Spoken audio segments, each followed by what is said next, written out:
Oman প্রবাসী ভাইদের নিয়ে এই দুটি খবরই অত্যন্ত সংবেদনশীল এবং প্রবাসীদের জন্য অত্যন্ত গুরুত্বপূর্ণ। সাম্প্রতিক তথ্যের ভিত্তিতে নিচে এই দুটি বিষয়ের বিস্তারিত বিবরণ দেওয়া হলো। ১. নতুন আইন ও ওমান সরকারের সতর্ক বার্তা। ওমান সরকার সম্প্রতি তাদের শ্রম আইন এবং রেসিডেন্সি ইকামা আইনে বেশ কিছু বড় পরিবর্তন এনেছে।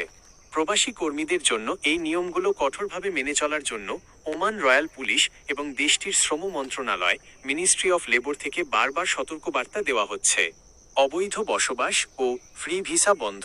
তথাকথিত ফ্রি ভিসা বা যে কফিলের স্পন্সর অধীনে ভিসা নেওয়া হয়েছে তার বাইরে অন্য কোথাও কাজ করা এখন সম্পূর্ণ বেআইনি। ধরা পড়লে মোটা অঙ্কের জরিমানা, জেল এবং চিরতরে ওমান থেকে দেপোর্ত বা বহিষ্কার করার আইন কঠোর করা হয়েছে।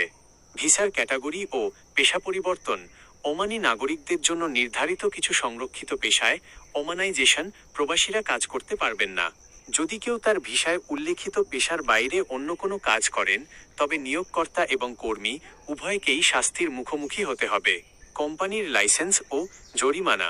কোনো কোম্পানি যদি অবৈধ কর্মী রাখে তবে তাদের বাণিজ্যিক লাইসেন্স বাতিল সহ কঠোর অর্থনৈতিক জরিমানার বিধান রাখা হয়েছে। আইন মেনে চলার আহ্বান।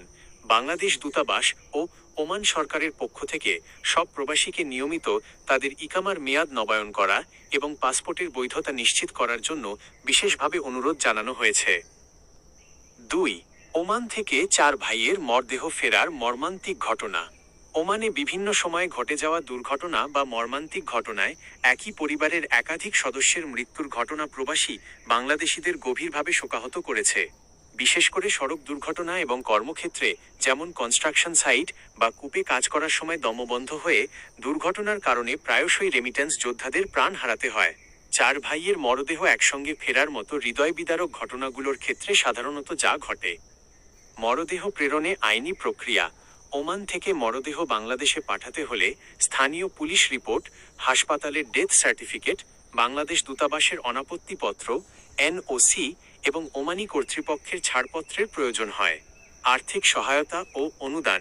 সাধারণত লাশ দেশে পৌঁছানোর পর হজরত শাহজালাল আন্তর্জাতিক বিমানবন্দরে ওয়েজ আর্নার্স কল্যাণ বোর্ডের পক্ষ থেকে তাৎক্ষণিক দাফন কাফনের জন্য একটি নির্দিষ্ট পরিমাণ আর্থিক অনুদান দেওয়া হয়। পরবর্তীতে আইনি প্রক্রিয়া মেনে নিহতের পরিবার বড় অঙ্কের ক্ষতিপূরণ পাওয়ার যোগ্য হলে তা দূতাবাসের মাধ্যমে আদায়ের চেষ্টা করা হয়। জরুরি পরামর্শ।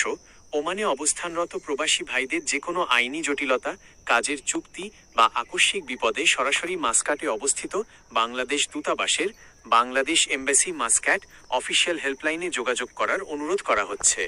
অপরিচিত বা অননুমোদিত দালালের কথায় কোনো চুক্তি বা ভিসার আইন লঙ্ঘন করা থেকে বিরত থাকুন।